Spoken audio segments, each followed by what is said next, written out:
तेजस्य विराजिते हि गरलं श्रीशेश्च मन्दाकिनी वामङ्गे गिरिजाननं पतितते शार्दूलचरमाम्बर मायाजस्य गुणधि विश्वमखिलं तस्मै नमो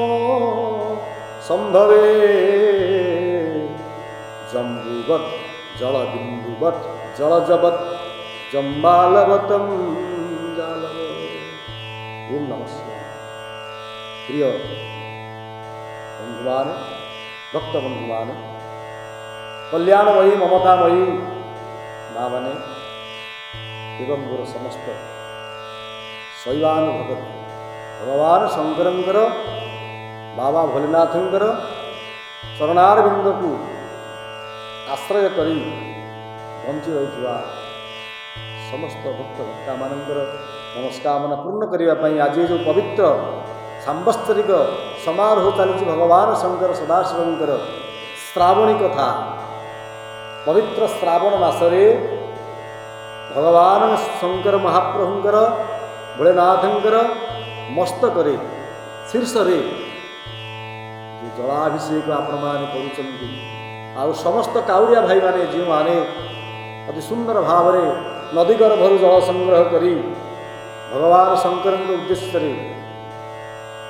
जाती बाट अतिक्रम कर दूर दूरांत भगवान शंकर निकट को जाऊँच अभिषेक करने तार तात्पर्य कौन कहीं आपण मैंने एत बाट दे जाऊँ कहीं एत कष्ट कर से जलाभिषेक सर्वप्रथमे भगवान शंकर को किए करथिला जहाद्वारा कि आम अनुप्राणित हो आज भगवान शंकर को आम श्रावण मसरे पूजार्चना करुचे जलरागी करुचे अभिषेक करुचे तार कारण कौन से विषय आज मुझे निकट को सुंदर कथावस्तु नहीं आसूसी जन दोष त्रुटि थाए आपण मैंने निज गुण में क्षमा देवे सज्जन यह हूँ आमर अंजलि टीवी प्रयास आज अंजलि टीवी आपण निकट में भगवान शंकर सुंदर श्रावणी महोत्सव कथा आपण निकट को नहीं आसती से कथा टी आम जाना किए से सर्वप्रथम भगवान शंकर को जलाभिषेक करते श्रावण मसरे कहीं करते कौन पर करते तार सुंदर कथावस्तु आपण मानक शुणाऊँ सज्जन आपण मानक आसन जुग कथा जुग है चारि सत्य त्रेता द्वापर कली सत्यानुधर्मं चतुर्पादानि त्रेताचं त्रिगुणं भवेत् द्वापरे द्वयपादानि कलौ भवे एक पाद सत्य जुगर धर्म चारि पाद त्रेता जुगरे 3 द्वापर जुगरे 2 पाद एवं कली जुगरे गोटे पाद धर्म आपण मैंने समस्त जानते सज्जन जो गोटे पाद धर्म ये कली जुगरे उज्जीवित ही अच्छा से गोटे पाद धर्म ही भगवान शंकर सदाशिव सम्मुखें विद्यमान आपण मैंने आश्चर्य हे भगवान शंकर सम्मुखें गोटे पाद धर्म उपस्थित होती गोटे पाद धर्म भगवान शंकर निकट अच्छा से गोटे पाद कहार धर्म विषय भगवान जो वृषभ पृष्ठ बसी विराजमान वृषभ पृष्ठ बसी विहार करती बुलती भगवान जो वाहन से ना धर्म वृषभ से गोटे पादरे धर्म रक्षा कर बची भगवान सेवार्चना करसतु से जो भगवान शंकर सत्य जुगर कथा त्रेता जुगर कथा द्वापर जुगर कथा एवं कली जुगरे जुगे जुगे भगवान शंकर जलाभिषेक कार्य चली जाए से जल शंकर होती शिवा शंकर होती जलाभिषेकी शंकर होती भगवान शिव होती जलप्रिय गंगा जल तेणु गंगा गंगा को माँ मस्तक धारण कर मस्तके च गंगा विभाति तस्य सर्व प्रतिष्ठिता तेणु माँ गंगा जहाँ मस्तक विद्यमान सदा सर्वदा अनुव्रत सुंदर भाव प्रभावित होती माँ गंगा शिवं ना हूँ गंगा सज्जन एक दिन कथा जिते देवता एवं असुर माने मिसी समुद्र मंथन कले लावण्य नारी रूप को विश्व विमोहना भगवान शिव एवं भगवान नारायण एवं आपण मैंने समस्त जानते समस्त देवता माने मिसी जिते समुद्र को मंथन करने गले गोटे पटर देवता गोटे पटर राक्षस देवता माने धरी वासुकी सर्प हो गले आपण मानकर वासुकी सर्प है रजु ମନ୍ଦର ପର୍ବତ ହେଲା କୁଆଦଣ୍ଡ। ଆପଣମାନଙ୍କର ସମୁଦ୍ର ରତ୍ନାକର ହେଉଛନ୍ତି, ସମୁଦ୍ର ହେଉଛନ୍ତି ଏକ ଭାଣ୍ଡ, ଦଧିଭାଣ୍ଡ ସଦୃଶ କଲେ ଅତ୍ୟୁକ୍ତି ହେବ ନା। ସମୁଦ୍ର ରୂପକ ଦଧିଭାଣ୍ଡକୁ ମନ୍ଥନ କରିବା ପାଇଁ ହେଲେ କୁଆଦଣ୍ଡଟି ଆବଶ୍ୟକ। ସେ କୁଆ ହେଲା ଆପଣଙ୍କର କିଏ ନା ବାସୁକି। ସେ କୁଆ ହେଉଛନ୍ତି ଆପଣମାନଙ୍କର ମନ୍ଦରାଚଳ ପର୍ବତ। ଆଉ ମନ୍ଦରାଚଳ ପର୍ବତରେ ବାସୁକି ନାଗ ହେଲେ ରଜୁ ଭାଦ୍ରବ। ଦେବତାମାନେ ଗୋଟିଏ ପଟରେ, ରାକ୍ଷସମାନେ ଗୋଟିଏ ପଟରେ ସମୁଦ୍ର ମନ୍ଥନ ଚାଲିଛି। ଅବିଶ୍ରାନ୍ତ ଭାବରେ ସମୁଦ୍ର ମନ୍ଥନରୁ ଅନେକ ଗୁଡ଼ିଏ ଦିବ୍ୟ ଧନରତ୍ନ ଇଏ ବିଶ୍ୱକୁ ପ୍ରାପ୍ତି କରାଇଛନ୍ତି। ଆପଣମାନେ ଜାଣୁଛନ୍ତି ଅନେକ ବସ୍ତୁ, ଅନେକ ଧନ ସମ୍ପଦ ଯାହା ଯେ ଆପଣମାନେ ଦେଖୁଛନ୍ତି, ଏ ସବୁ ସେ ସମୁଦ୍ର ଗର୍ଭରୁ ଆଜ୍ଞା ବାହାରିଛନ୍ତି। କଥା ହେଲା ଯାହା ବାହାରିବ ଦେବତା ନେବେ, ଯାହା ବାହାରିବ ଦ୍ରବ୍ୟ ରାକ୍ଷସମାନେ। ତେଣୁ ସର୍ବପ୍ରଥମେ ବାହାରିଲେ କିଏ ନା ଆପଣମାନଙ୍କର ବାହାରିଛନ୍ତି ମା ଲକ୍ଷ୍ମୀ, ନାରାୟଣ ନେଇଗଲେ। ବାହାରିଲେ ଅପ୍ସରୀମାନେ, ଦେବତାମାନେ ନେଇଗଲେ। ବାହାରିଲେ ଉଚ୍ଚୈଶ୍ରବ ଅଶ୍ଵ, ଦେବରାଜ ଇନ୍ଦ୍ର। ବାହାରିଲେ ପାରିଜାତ ପଦ୍ମ, ନେଇଗଲେ ଭଗବାନ। ବାହାରିଲା ପାରିଜାତ ପୁଷ୍ପ, ନେଇଯାଉଛନ୍ତି ଦେବତାମାନେ। ତେଣୁ ଯାହା ବାହାରିଲେ ଧନନ୍ତରୀ, ବାହାରିଛନ୍ତି ଆପଣମାନଙ୍କର ଔଷଧ। ସବୁ ଆଜ୍ଞା ସମୁଦ୍ର ଗର୍ଭରୁ ହୀରା ନୀଳା ମୋତି ମାଣିକ୍ୟ ବୈଦୁର୍ଯ୍ୟ ସମସ୍ତ ଦ୍ରବ୍ୟ ଏବଂ ଦେବାଦେବୀ ସବୁ ବାଣ୍ଟି ନେଉଛନ୍ତି। ଯାହା ବାହାରିଲା ଦେବତାମାନେ ନେଇଯାଉଛନ୍ତି। ସର୍ବଶେଷରେ ରାକ୍ଷସମାନେ ମନ ଭିତରେ ଚିନ୍ତା କଲେ କ'ଣ ଆମକୁ କିଛି ଦେବେନି, କ'ଣ ସବୁ ନେଇଯାଉଛନ୍ତି। ଦେବତାମାନେ ଯାହା ଆସୁଛି ଦେବତାମାନେ ନେଇଯାଉଛନ୍ତି, ଆମେ କ'ଣ କରିବା? ଯାହା ହଉ ଆଜ୍ଞା ସର୍ବଶେଷରେ ବାହାରିଲା ଉତ୍କୁଟ ବିଷ, ଅମୃତ ମଧ୍ୟ ବାହାରିଛି ସେ ସମୁଦ୍ର ମଧ୍ୟରୁ, ଯାହାକୁ ଭଗବାନ ଲାବଣ୍ୟ ନାରୀ ରୂପରେ ବିଶ୍ୱ ବିମୋହନା ଯେଉଁ ସମୁଦ୍ରରୁ ବାହାରିଥିବା ଅମୃତକୁ ଦେବତାମାନେ ଏବଂ ରାକ୍ଷସମାନେ ଦୁଇ ଲାଇନରେ ବସିଛନ୍ତି। ସ୍ୱୟଂ ମୋହିନୀ ରୂପକୁ ଧାରଣ କରି ଭଗବାନ ସତ୍ୟନାରାୟଣ ଅମୃତକୁ ଦେଲାବେଳେ ରାହୁ ରାକ୍ଷସ ଛଦ୍ମ ବେଶ ଧାରଣ କରି ଅମୃତ ପାନ କଲାବେଳେ ଭଗବାନକୁ ଇନ୍ଦ୍ର ଠାରି ଦେଇଥିଲେ। କହିଲେ ଇନ୍ଦ୍ର କହିଲେ ପ୍ରଭୁ ରାକ୍ଷସ ଯଦି ଅମୃତ ଖାଆନ୍ତି ତାହେଲେ ଇଏ ଆଉ ମରିବେନି, ମୃତ୍ୟୁଞ୍ଜୟୀ ହେଇଯିବେ। ସେତିକିବେଳେ ଭଗବାନ ନାରାୟଣ ସୁଦର୍ଶନ ଚକ୍ରକୁ ପଠେଇ ରାକ୍ଷସର ବେକକୁ କାଟି ଦେଇଥିବାରୁ ରାହୁ ରାକ୍ଷସର ବେକ ହେଇଗଲା, ସେ ହେଲା ରାହୁ, ଜଣେ ହେଲା କେତୁ। ଦୁଇଟି ଗମ୍ଭୀରା ହେଲା କେତୁ, ମସ୍ତକ ହେଲା ରାହୁ। ସେ ସମୁଦ୍ର ଗର୍ଭରୁ ଉଦ୍ଭବ ହୋଇଥିବା ମଣିମୟ ସୌନ୍ଦର୍ଯ୍ୟମୟ ଅମୃତକୁ ଆସ୍ୱାଦନ କରିବା ଦ୍ୱାରା ରାହୁର ଅବସ୍ଥା ହେଇଥିଲା। କିନ୍ତୁ ସଜ୍ଜନ ଯେତେବେଳେ ସେହି ସମୁଦ୍ରରୁ ବିଷ ଜନ୍ମ ଲାଭ କଲା, ବିଷ ବାହାରିଲା, ଉତ୍କୁଟ ବିଷକୁ ଆଜ୍ଞା ଗ୍ରହଣ କରିବ କିଏ? ବିଷ ଭକ୍ଷିଲେ ପ୍ରାଣୀ ମରେ, ବ୍ରହ୍ମସ୍ୱ ବଂଶ ନାଶ କରେ, ଯାହାକୁ ଓଡ଼ିଆ ଭାଗବତ ଜଗନ୍ନାଥ ଦାସ କହିଛନ୍ତି। ଆଜ୍ଞା ବିଷକୁ ଦେଖି ସମସ୍ତେ ଭୟ କଲେ। ଦେବତାମାନେ ନା ନେଉଛନ୍ତି ନା ରାକ୍ଷସମାନେ ନେଉଛନ୍ତି। ଭଗବାନ ଶଙ୍କର ସେ ପର୍ଯ୍ୟନ୍ତ ଆସିନାହାନ୍ତି, ଭଗବାନ ସଦାଶିବ ଆସିନାହାନ୍ତି। ଶିବଙ୍କ ପାଖରେ ଖବର ପହଞ୍ଚିଲା, ହେ ପ୍ରଭୁ ସବୁ ଏତେ ଭୋଳାନାଥ ନା ଭାଙ୍ଗ ଖାଇ, ମହାପ୍ରଭୁ କହନ୍ତି ଗଞ୍ଜେଇ ଖାଆନ୍ତି ବୋଲି, ତେଣୁ ଗଞ୍ଜେଇ ଖାଇ ଭାଙ୍ଗ ଖାଇ ବାବା ଭୋଳେଶଙ୍କର ସୁନ୍ଦର ଭାବରେ କୈଳାସରେ ମୃଗଚର୍ମ ଉପରେ ବିଶ୍ରାମ ନେଇଯାଇଛନ୍ତି। ପ୍ରଭୁଙ୍କର ଆଉ ମନ ନାହିଁ ସମୁଦ୍ର କଥା। ଖବର ପହଞ୍ଚିଲା, ଦେବତାମାନେ ଜଣେଇଲେ, କହିଲେ ପ୍ରଭୁ ସବୁ ସରିଗଲାଣି, ଆଉ ଆପଣଙ୍କ ପାଇଁ କିଛି ନାହିଁ। ଭଗବାନ ଶଙ୍କର ଆସି ପହଞ୍ଚାଇଛନ୍ତି ସମୁଦ୍ର ନିକଟରେ। ଦେଖିଲେ ଉତ୍କୁଟ ବିଷ, କାଳକୂଟ ବିଷ। କିଏ ନେବ? ଭଗବାନ କହିଲେ କିଏ ନେବ? ଯଦି ଏ ବିଷ ବାହାରିବ ଏ ବିଶ୍ୱକୁ ଜାଳିଦେବ। ବିଷ ଦ୍ୱାରା ଏ ବିଷ ପ୍ଲାବିତ ହୋଇଗଲେ ସୃଷ୍ଟି ଧ୍ୱଂସ ହେଇଯିବ। ନା, ଏ ସୃଷ୍ଟିକୁ ମୁଁ ରକ୍ଷା କରିବି, ଏ ବିଶ୍ୱକୁ ରକ୍ଷା କରିବି। ଏ କଥାକୁ ବିଚାର କରି ଭଗବାନ ମଙ୍ଗଳମୟ, କିନ୍ତୁ ଭଗବାନ ସଦାଶିବ ହେଉଛନ୍ତି ମଙ୍ଗଳମୟ ଆଜ୍ଞା। ଏ ସକଳ ଜନ୍ତୁଙ୍କ ଠାରୁ ଆରମ୍ଭ କରି ଦେବତା ମନୁଷ୍ୟ ପର୍ଯ୍ୟନ୍ତ, ଏଭଳି କି ରାକ୍ଷସ ତଥା ଦେବତାମାନଙ୍କର ମଧ୍ୟ, ଦେବ ଯକ୍ଷ ରାକ୍ଷସ ନର କିନ୍ନର ସମସ୍ତଙ୍କର, ଏ ପୃଥିବୀର ମଧ୍ୟ ମଙ୍ଗଳମୟ ଦେବତା ହେଉଛନ୍ତି ଭଗବାନ ଶଙ୍କର। ଆପଣ ଥରେ ମାତ୍ର 3 ଥର ସକାଳୁ ଉଠି ପ୍ରଭାତ ବ୍ରାହ୍ମ ମୁହୂର୍ତ୍ତରୁ ମୁଖ ଧୋଇ ଭଗବାନ ଶଙ୍କରଙ୍କ ନାମ 3 ଥର ମାତ୍ର ଉଚ୍ଚାରଣ କରି ଦେଖିବେ, ଜୀବନ ସାରା ମଙ୍ଗଳ ମଙ୍ଗଳ ମଙ୍ଗଳ। ତେବେ ହେଲେ ଆପଣ ଅମଙ୍ଗଳରେ ଚଳିବେ। ସଜ୍ଜନ ଏକଥା ମୁଁ କାହିଁ କହୁଛି ନା, କାହିଁକି ସେ ଭଗବାନ ଶିବଙ୍କର ଉପରେ ଶ୍ରାବଣର ଜଳଧାରା କେଉଁଦିନ କେତେବେଳେ କିଏ ଢାଳିଥିଲା, ଆପଣମାନେ ଆଜି ସେ ସେବା କରୁଛନ୍ତି, ସେଇ କଥାଟି ଆପଣମାନେ ଖାଲି ମନେ ପକାଇ ଦେଉଛି। ସଜ୍ଜନ ଭଗବାନ କାଳକୂଟ ବିଶ୍ୱକୁ ପିଇଦେଲେ। ହେଲେ ଏ ବିଶ୍ୱକୁ ମଙ୍ଗଳ କରିବା ପାଇଁ, ଏ ବିଶ୍ୱକୁ ରକ୍ଷା କରିବା ପାଇଁ, ଏ ବିଶ୍ୱର ମଙ୍ଗଳ ପାଇଁ ଏ ବିଷାକ୍ତ ଜିନିଷ ଏ ବିଶ୍ୱକୁ ପିଇଦେଲେ ଆଜ୍ଞା। ଭଗବାନ ଶଙ୍କର ପିଇଦେଲା ମାତ୍ରକେ ଆପଣ ଜାଣିଛନ୍ତି ବିଷ ଭକ୍ଷିଲେ ପ୍ରାଣୀ ମରେ, ବଞ୍ଚିବ କି କିଏ? ଶିବଙ୍କର ବିଷଟା ତଳକୁ ଯାଉନି କି ଉପରକୁ ଆସୁନି। ଶିବ ହେଲେ ବିଷକଣ୍ଠ, କଣ୍ଠରେ ରହିଗଲା ବିଷ, ନୀଳ ହେଇଗଲା। ଭଗବାନଙ୍କର ଗୋଟିଏ ନାଁ ହେଉଛି ନୀଳକଣ୍ଠ। କିଏ କିଏ ଭଗବାନଙ୍କୁ କୁହନ୍ତି ବିଷକଣ୍ଠ। ତେଣୁ विचार करे देवता माने मुंड बुलेई देला महाप्रभुଙ୍କର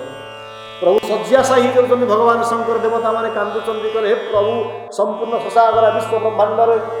विश्व ब्रह्मांड को रक्षा करने जाए समुद्र गर्भर बाहर था विश्व को आपण मैंने आकंठ पान करदे हे निरामय हे निशकंठ हे नीलकंठ आम आपन किभली भाव रक्षा करी प्रभु शଯ୍याहीन अवस्था पड़ जाइए गोटे उपाय अच्छे आप समस्ते जानते क्या सर्पाघात हेले से शिव मंदिर को जाती और शिव मंदिर में जलाभिषेक कर सी रोगी की गाधे देले से भल हो जाए विचार कर समुद्र ये तो नील जल ये तो सब लुण पानी समुद्र पूर्वर था आज आपण मधुर पानी थिला मीठा जल थिला कि समुद्र जिते बेले मंथन करागला मंथन पर आसगला लवणाक्त होगा समुद्र एपर्यंत समुद्र लुणी पानी ढाड़ीदे से तो शरीर नष्ट हो जाता तेणु शिव बचे केमी भगवान रुद्र को बचाई पड़ो देवराज इंद्र चिंता कले कहले मो पाखे आवर्तक संवर्तक द्रोण पुष्कर चारि मेघ आवर्तक मेघ संवर्तक मेघ द्रोण मेघ एवं पुष्कर मेघ चारि मेघ को भगवान देवराज इंद्र आदेश दे कहे हे मेघमान तुम्हें काल विलंब न करी भगवान मस्तक आसी तुम्हें बारी वर्षण कर समुद्र आज्ञा मंथन करागला बेले समुद्र जब मंथन आरंभ है से श्रावण मासर प्रथम दिवस धारा श्रावण से आज्ञा भगवान शंकर जलधार दिया होता जिते विषाक्त विषपान कर भगवान शंकर मूर्छित होगले आवर्तक संवर्तक द्रोण पुष्कर चारि मेघ देवराज इंद्र आदेश भगवान शंकर को बचाइवाई अविश्रांत जलवृष्टि कर चलिए अविश्रांत जलवृष्टि कर चलिए एक मास पर्यंत निर्विवाद आवर्तक संवर्तक द्रोण पुष्कर भगवान शिव मस्तक जलाभिषेक ढाली ढाली जल दे जिते संपूर्ण भाव में श्रावण मास समाप्त होगला ना भगवान शंकर से विष विलीन हो भगवान शंकर आउ से विषर प्रभाव शरीर रहा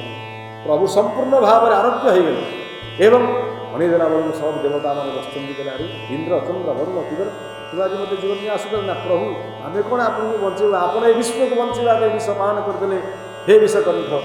आपण देवराज इंद्र श्रावण मासरे जल प्रदान करी ए मासरा सारा जलधारा वृष्टि करी आपण को जीवित कर प्रभु आपण विश्व को मंगल करूँ विश्व कल्याण करूँ देवता मैं रक्षा करूँ भगवान शंकर कहले जा मु तुमको आशीर्वाद करूँ देवता माने सब देवता माने देवता देवलोक ठूँ मर्त्यलोक पर्यंत स्वर्ग मर्त्य पाताल स्वर्ग देवता मान पाताल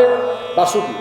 आपण मान मर्त्य प्रत्येक मानव मान जी मते ए श्रावण मासरे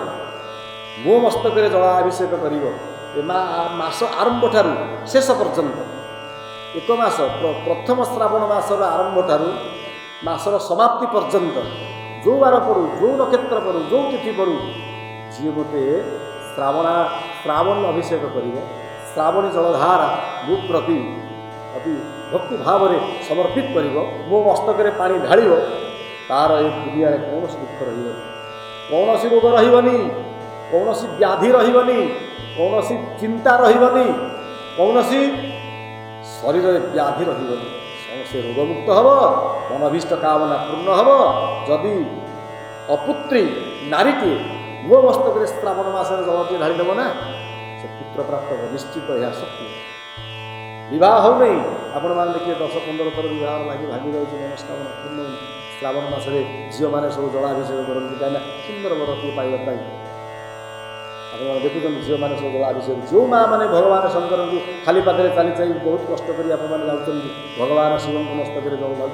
आप देखिए श्रावण मास परिपूर्ण होगा निश्चित मनोकामना पूर्ण हम उपयुक्त सर्वगुण संपूर्ण पति स्वामी आप निश्चित भाव में पाए यह सत्य कारण ये भगवान शिवंकर कथा तेणु जो भक्त मैंने आज श्रावण मास पालन कर भगवान शिव जलधारा वृष्टि कर आपण मन निष्कामना निश्चिंत पूर्ण हम यह ही सत्य ये केवे मिथ्या प्रथम कथा द्वितीय कथा मन पकड़ चाहे जो काउड़ी भाई मैंने आमर जाऊँ भगवान शिवों काउड़ी धरी शिकारे दुई पटरे दुईटी सौंदर्य सुवर्ण मटका माठिया द्वारा गंगा जल संग्रह कर भगवान शिव को नहीं समर्पित कर बोल बम हरे बम बोल बम शंकर बाबा भोला बाबा इत्यादि कथा कही कही भगवान शिवंकर नाम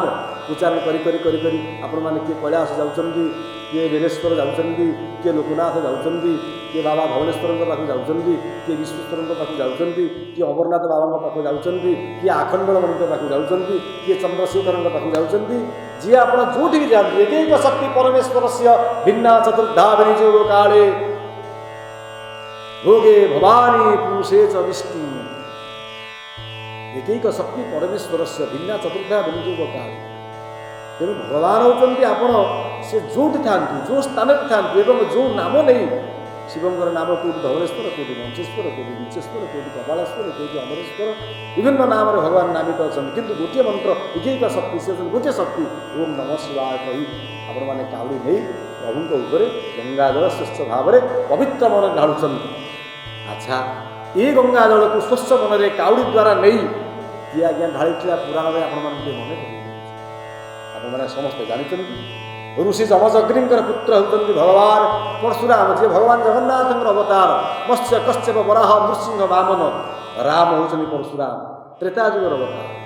परशुराम आत्महत्या करदेवा पुणी से निज बापा निकट में प्रार्थना कर माँ रेणुका को बंचे एवं कामधेनु को हरण कर सहस्रार्जुन को बद्ध करने भगवान शिव निकट में तपस्या कर परशु प्राप्त हो भगवान निकट वर प्राप्त हो सहस्रार्जुन को हत्या कर बापांकर दुख को खंडन करते वर प्राप्त होते सहस्रार्जुन को मारिबा पूर्व ना भगवान शिव को भगवान सदाशिव शंकर भोलेनाथ को तपस्या कर